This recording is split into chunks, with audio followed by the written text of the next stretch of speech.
তুমি কি জানো আমাদের কলিজার নবী সাল্লাল্লাহু আলাইহি সাল্লামের জীবন কতটা কষ্টের ছিল? তিনি শিশু অবস্থায় তার মা বাবাকে হারিয়েছিলেন। মানুষ তাকে এতিম বলে গালি দিত, তার পবিত্র গালে থাপ্পড় মারত। অসহায় নবীর কান্না ছাড়া আর কোনো পথ ছিল না। নবুয়ত পাওয়ার পর তার আপনজনরাই হয়ে ওঠে তার চিরশত্রু। তাকে পদে পদে হত্যার চেষ্টা করা হয়। মানুষ তার শরীরে ময়লা আবর্জনা ছুঁড়ে মারত, তার রাস্তায় কাটা বিছিয়ে রাখতো। মানুষ তার শরীরে পাথর মারত।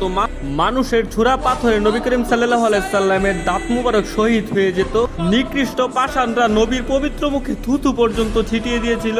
নবী করিম সাল্লাল্লাহু আলাইহি সাল্লামের কষ্টের দহন আরো বাড়লো যখন তার শিশুকালে কলিজার 3 পুত্র সন্তান ইন্তেকাল করেছিল। আবার কলিজার নবীর ঘরে চুলাও জ্বলতো না। ঈদের দিনও তিনি না খেয়ে ঈদগাহে যেতেন। ইসলামের জন্য আমার নবী 3 বছর গাছের পাতা খেয়ে বেঁচেছিলেন। এত কষ্টের মাঝে থেকেও আমাদের কলিজার নবী আমাদের জন্যই শুধু কেঁদেছেন।